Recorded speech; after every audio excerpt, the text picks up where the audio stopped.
The last dragon died on a Tuesday, though no human was alive on the surface to mark the day. The great beast called Vrakshan the Eternal, who had once burned 7 kingdoms in a single flight, crashed into the mountains he had created from melted cities. His wings were torn. His scales were cracked and dull. His fire had gone cold 3 days before, and without it, he was just another dying animal. He had won the war against his own kind. He was the last dragon standing. But as he lay there in the crater of his own making, watching the ash fall like gray snow all around him, Vrakshan realized something terrible. There was nothing left to rule. The world was empty. The world was dead. And so was he. For 300 years, the dragons had fought each other for control of the skies. They had started as gods, worshipped by the elder races who built temples in their honor. The elves had served them with magic. The dwarves had mined gold for their hoards. The other creatures of the world had bowed and scraped and offered sacrifices to keep the dragons pleased. The dragons were never pleased. They wanted more. They always wanted more. The first war began over a single mountain. 2 dragons claimed it as their own, and rather than share, they fought. Their battle lasted 9 days and turned the mountain into a volcano. The elves who lived on its slopes died in rivers of fire. Neither dragon noticed. Neither dragon cared. The war spread. Old hatreds surfaced. Young dragons challenged old ones. Alliances formed and broke apart in flames. The sky itself seemed to burn as dozens. Then hundreds of dragons clashed above a world that had become their battlefield. The elder races tried to stop it at first. The elves gathered their greatest mages and attempted to bind the dragons with chains of pure magic. The dragons burned them all. The dwarves retreated to their deepest holds and sealed the doors with walls of iron and stone. The dragons melted through in hours. The other races simply ran, seeking any shelter they could find, and through it all, hiding in places so small and dark that no dragon bothered to look, the humans survived. They were not a great race. They had no magic like the elves. They had no craftsmanship like the dwarves. They were short-lived, weak, and numerous. The dragons had never paid them much attention. They were like mice too small to be worth hunting, too insignificant to be worth noticing. This was the dragons' greatest mistake. The humans hid in caves that wound deep beneath the earth. They hid in underwater caverns where air pockets kept them alive. They hid in the frozen north, in places so cold that dragon fire could not reach. They ate fungus and blind fish and whatever they could grow in the darkness. They died in large numbers from hunger and disease and despair. But they did not die out. And while they hid, they watched through cracks in the stone, through tunnels that opened onto ruined landscapes. The humans observed the dragons' war. They learned how the great beasts fought. They learned their weaknesses, how they tired after long flights, how they needed to sleep for days after great battles, how their fire could be turned against them if water and steam were used correctly. The humans wrote everything down. They drew pictures in the dark. They passed knowledge from generation to generation, parent to child, teacher to student. They built a library of dragon lore in caves that no dragon had ever seen. One day, the elders told the young ones, "This will end. And when it does, we will be ready." Many did not believe. How could it end? The dragons were eternal. They had always ruled the world, and they always would. The war might go on forever, and humanity might spend the rest of its existence hiding in holes like animals. But the elders were patient. They watched the sky grow darker with ash each year. They counted the dragons when they could, and noticed the numbers slowly dropping. They saw that the dragons were not making peace or having children. They were only fighting and dying. The fire will burn itself out, an old woman named Mara told her grandchildren. She had been born in a cave and had never seen the sun. but she had studied the old records more than anyone. The dragons are destroying each other. When the last one falls, the world will belong to whoever is left to claim it. And so it was. Vrakshin the Eternal breathed his last breath in a crater of glass and bone. His eyes, which had seen empires rise and fall, closed forever. The age of dragons was over. For a long time, nothing moved on the surface of the world. The land was covered in ash. The rivers ran gray with poison. The sky was dark with smoke that blocked the sun. Nothing could live there. Nothing should have tried. But 3 months after the last dragon died, a small figure emerged from a hole in the ground. It was a young man named Korin, barely 20 years old, born in darkness and raised on stories of the world above. He carried a bag of tools and seeds. He wore a mask over his mouth to filter the ash from the air.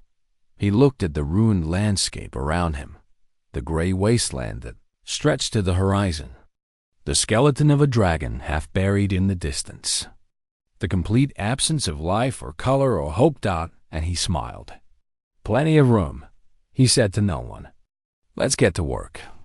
Behind him, others began to climb out of the darkness. Humanity had survived.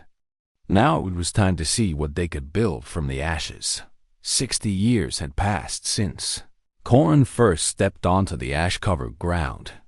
He was an old man now, white-haired and bent, but his eyes were still bright. Every morning, he walked to the edge of the settlement and looked out at what his people had built. Every morning, he struggled to believe it was real. The ashlands were turning green. It had not happened quickly. The first 10 years were the hardest. The soil was poisoned with dragonfire residue. The water was toxic. Nothing they planted would grow. Many people wanted to return to the caves, to the safety of the darkness they knew. "This world is dead," they said. "We cannot bring it back." But Karn and others like him refused to give up. They experimented. They failed. They tried again. They took notes on everything, what worked, what did not, and why. They shared their knowledge freely, because survival was more important than pride. A woman named Sira discovered the first breakthrough. She found that certain types of fungus actually thrived in the ash-rich soil. These fungi did not produce food that humans could eat, but they did something even more valuable. They slowly broke down the poisons in the earth and turned them into nutrients. She planted them everywhere, and within 5 years, the soil began to change. A man named Jin solved the water problem. He had grown up in the underwater caverns, where his people had survived by filtering salt water through layers of sand and stone. He built the same system on a massive scale, using mile-long channels filled with charcoal and crushed bone to clean the poisoned rivers. The first time clean water flowed from his filters, people wept with joy. Children born in the caves grew up into engineers and builders.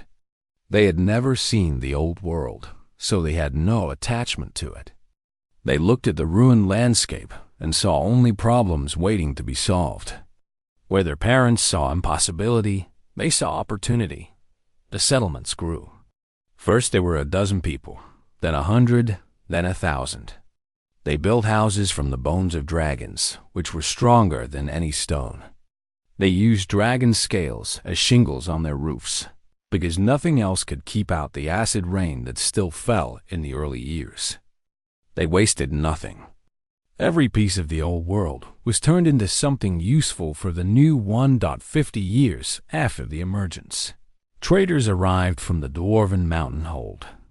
The dwarves had survived the dragon wars by sealing themselves underground, and they had expected to find the surface empty when they finally emerged. Instead, they found humans, thousands of them, living in organized settlements, growing food, building machines. "How is this possible?" the Dwarven ambassador asked, his eyes wide with disbelief. "Nothing should be able to live here."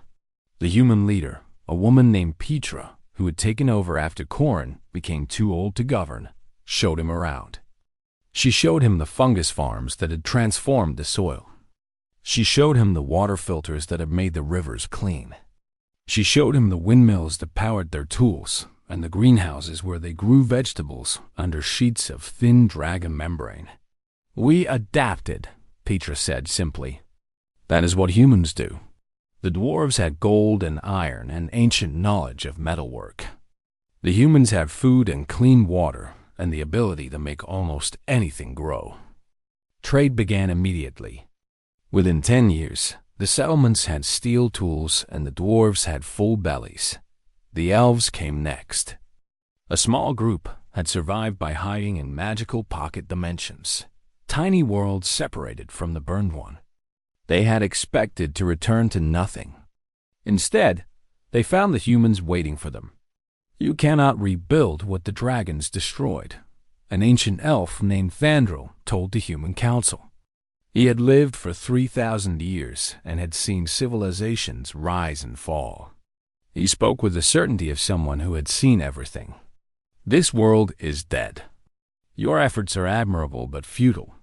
In 100 years, you will be gone, and the ash will reclaim everything." Petra listened politely. Then she took Thandril to the top of a hill overlooking the largest settlement. Below them, fields of grain stretched toward the horizon. Children played in streets paved with dragon bone. A river ran clear and blue through the center of town. "We are not rebuilding the old world," Petra said. "We are building a new one. The dragons burned everything that came before. Good. That means we can start fresh, without old hatreds or old borders or old ways of thinking. Everything here is ours. We made it with our own hands. And we are not going anywhere." Thandril stared at the impossible scene below. He had seen human settlements before, back in the old world.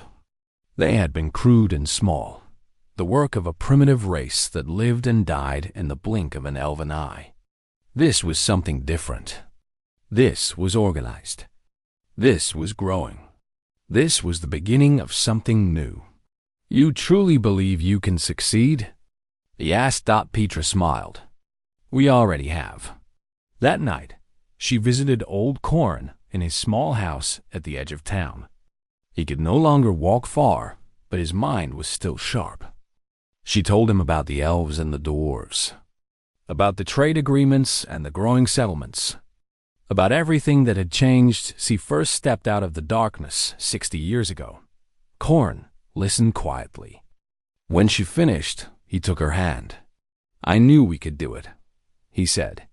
"I always knew. Not because we are strong or magical or special, but because we refuse to stop trying. That is our gift, Petra. The dragons had fire. The elves had magic. The dwarves had stone. We have stubbornness. And stubbornness, in the end, beats everything." He died 3 days later, peacefully, in his sleep. They buried him in the first field he had planted, where green wheat now grew tall under a clearing sky. The world was coming back to life, and humanity was leading the way.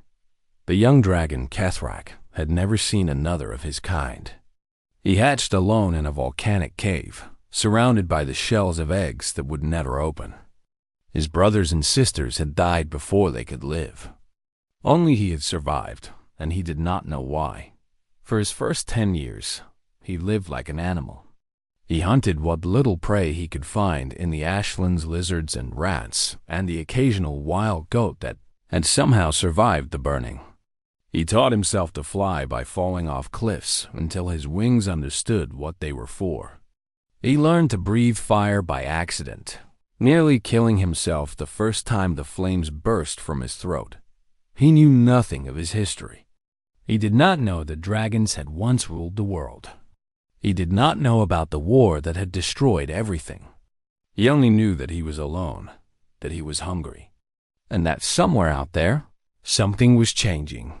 The first human settlement he found was small, just 50 people living in houses made of dragon bone and dried mud. Kethrak did not know what humans were. He only knew that they had food and he wanted it. He attacked at dawn. His fire burned through 3 houses before anyone could react. People screamed and ran. Ketherick felt something strange rising in his chest, pleasure, perhaps, or power.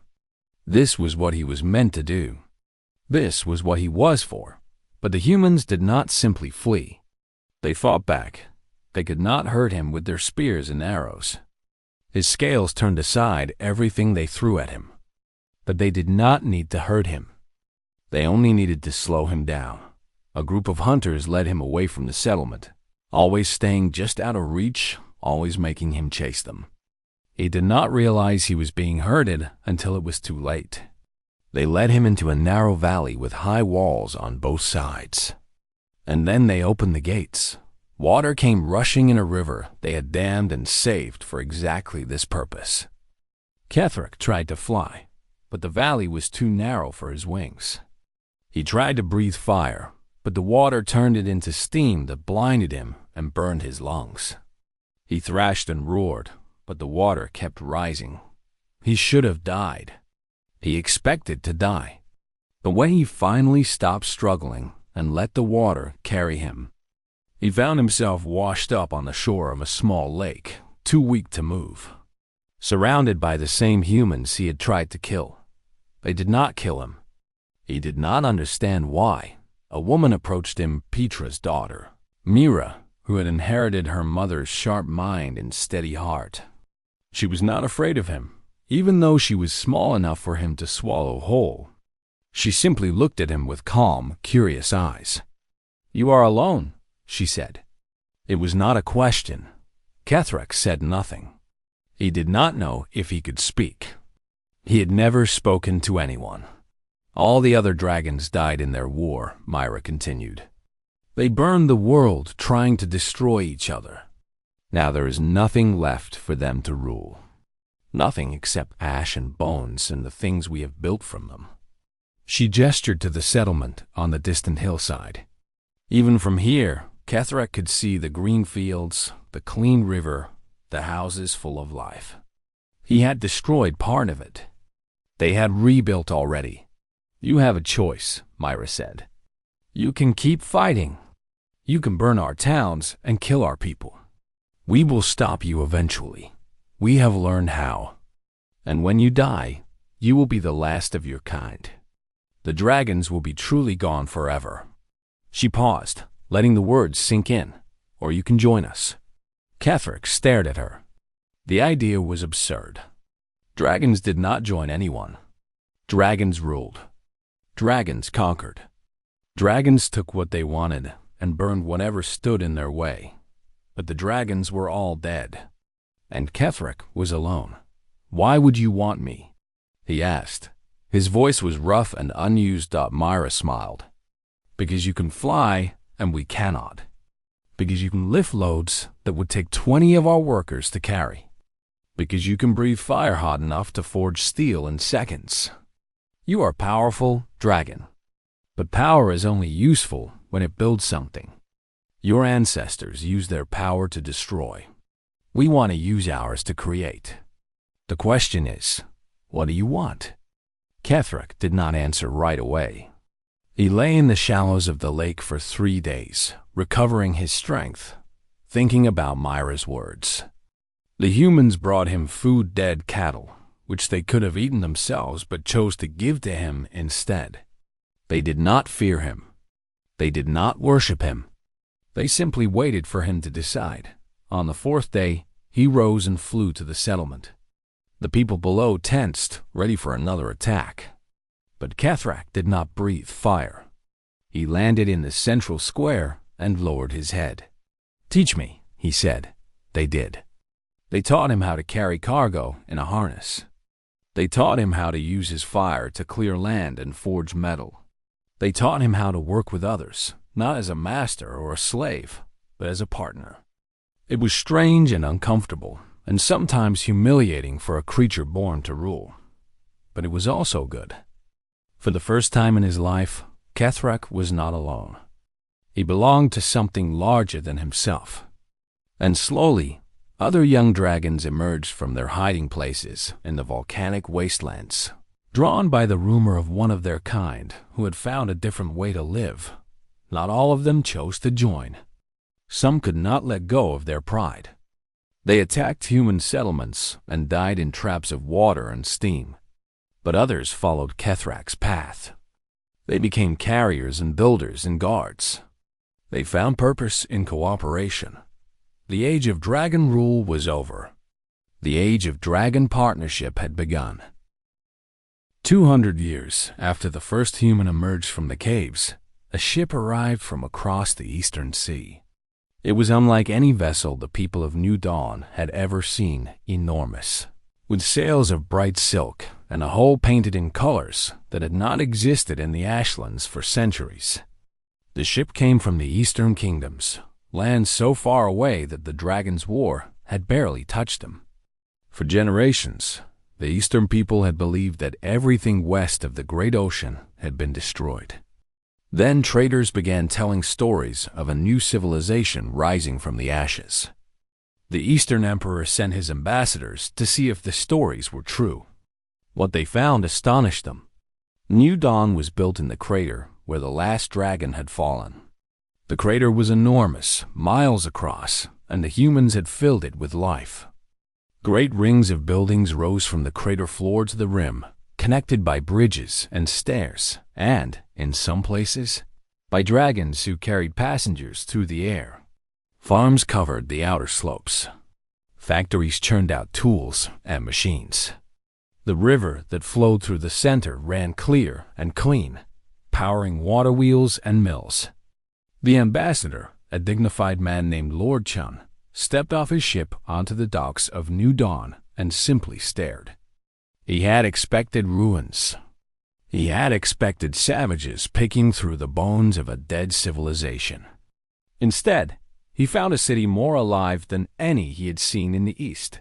A woman came to greet him, Helena, the current leader of the Council of New Dawn. She was middle-aged, with gray in her hair and calluses on her hands from years of work in the fields before she entered politics. She smiled warmly and welcomed him to their city. "This is impossible," Lord Chun said, still looking around in wonder. "Our scholars said nothing could survive here. The Dragon Wars destroyed everything." "They destroyed the old world," Helena agreed. "They did not destroy us." She gave him a tour of the city. She showed him the great foundries where human and dwarf worked side by side, forging steel stronger than anything the Eastern Kingdoms had ever produced. She showed him the libraries where elven scholars preserved the knowledge of the old world, and human inventors created the knowledge of the new one. She showed him the dragon roosts on the crater rim, where young dragons learned to work with human riders and carry cargo to distant settlements. "How did you do this?" Lord Chun asked. "You had nothing. Less than nothing. You had a world that was actively hostile to life. How did you build all of this?" Helena considered the question. They were standing on a balcony overlooking the city, watching the sun set over the green fields that surrounded New Dawn. A dragon flew overhead, carrying a load of grain from the western farms. Children's laughter drifted up from the streets below. "We had one advantage the dragons never expected," she said. "We had no choice. The dragons could always retreat to their hordes and their mountains. They could always fly away from their problems. We could not. We had to solve our problems or die. So we solved them. But the elder races could not adapt," Lord Chun pointed out. "The elves and dwarves nearly went extinct. The elder races had long lives and long memories," Helena said. "They remembered the old world too clearly. They kept trying to recreate it instead of building something new. We humans live short lives. Our grandparents never saw the world before the burning. We had nothing to recreate. We had to imagine everything from scratch." She turned to face him directly. "Do you know the most dangerous thing about the dragons, Lord Chun? It was not their fire or their size or their strength. It was their certainty. They were certain they were the masters of the world. They were certain they would always rule. They were certain that no one could challenge them, and that certainty blinded them.